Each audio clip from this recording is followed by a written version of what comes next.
Shemai, hello friends, welcome back to another episode. Today I want to talk all about negative thinking and how I have suffered with this my entire life and how it's stifled me, it's kept me in a dark place and it's prevented me from getting what I want in life.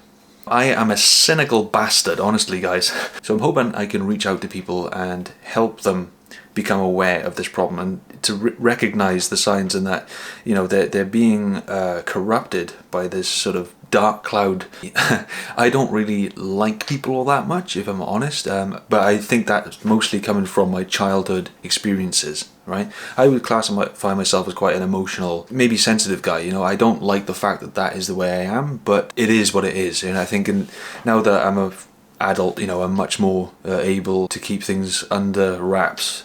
When I was a child, man, it was rough. You know, I had a pretty hard time dealing with life when I was a kid. The negative thoughts manifested in a way that kept me down.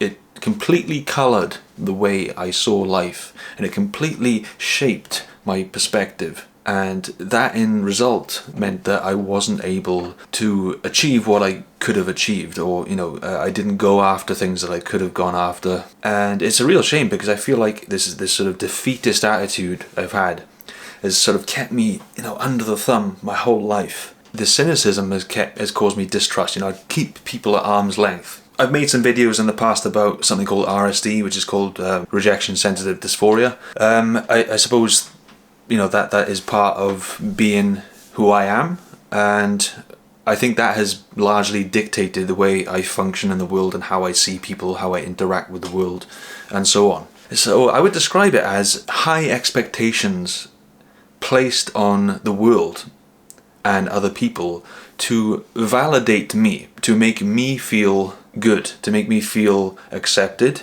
And I think, you know, I've always sort of struggled with understanding the locus of control is inside. It's inside. You know, external events can make you or break you, you know, and I think I've always sort of thought, well, my reality of what's happening around me must mean that that's who I am. You know, that I deserve that. I mean, to a certain degree, I would agree that you get what you give. You know, the vibe that you put out into the world does return what you get, and it's very true, I would say, by and large.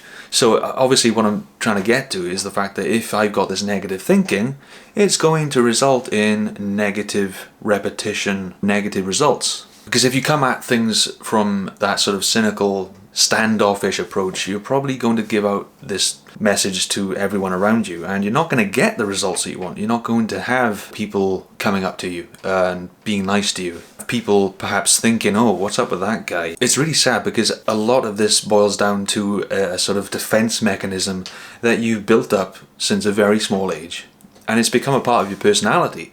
What we're really dealing with is deep psychological conditioning that we're trying to break out of. We're trying to deprogram ourselves and purposefully choose a different way of looking at things in a more positive light, even though it's uncomfortable because we're not used to that. You know, we think that we're putting ourselves in a great deal of vulnerability by doing so. That is true. I would say that is true. But hey, there's something I've learned is that being vulnerable allows the door to open to other people to walk in and be vulnerable back to you. You know, it's scary. It can be scary and you won't feel comfortable doing it. You know, perhaps being friendly to other people, worrying about whether they're going to accept you or not. But by and large, I mean, most of the time you would be surprised. It would let people come in and they'd be like, oh, okay, this person's pretty cool. These high expectations, wanting the world to appease you and give you everything you want, that instant gratification, is down to, you know, not really accepting reality and forgetting about the things that you have, being grateful for things that you have as well. The way I pull myself out of it is really just focusing on positive things I have in my life that I can work on. You know, we're sort of ignoring all the rubbish purposefully so that I don't take on that same energy. It's so easy to get bogged down when things don't go right. You know, you get setback after setback. And I know, you know, I've had plenty of setbacks just recently. This is why I haven't made a video in about 2 months, because I've had loads of stuff going on. And I've had a setback, you know, I've been ill. But hey, you know, I think it's fine to have a break, but I think, you know, you should never really just stop. You should never give up completely. Unless, of course, you know, it's bad for you. But if it's in your heart to be who you are, you want to do certain things, you need to get back on that horse. You really do. So my inner world was quite dark, but on the inside, you know, I was selfish, I was lazy, I was an arrogant.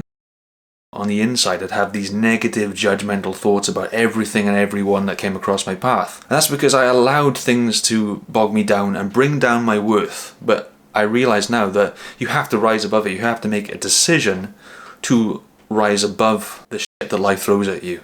You know that feeling you get, that good, wholesome feeling, when you choose to do good just for the sake of it?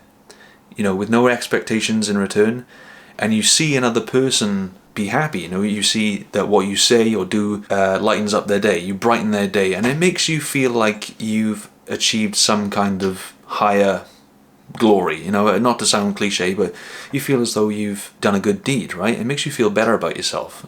So this is why it's not surprising that so many people like to give to charity. I mean, in a way, it's almost a bit egocentric because a lot of people give to charity to feel better about themselves. Let's just admit that. There's nothing really wrong with that, you know, we're all human.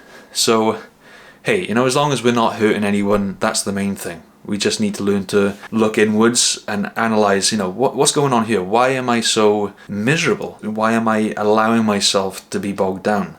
What can I do every day to get out of this terrible habit? Because that's essentially what this negative thinking is. It's a habit that you have built up over many, many years. But, you know, I'm trying not to. And if anything, I don't really believe in the whole New Year's resolution, but I'll start it now. You know, I think what with everything that's happened over the last couple of years, I think it really humbles you, you know? I think just focusing on the small things like being able to have a nice meal, being able to go out for a walk, it really does open your eyes to the way things are. So that's all I've got to say, and I'm hoping to get back into doing this more regularly.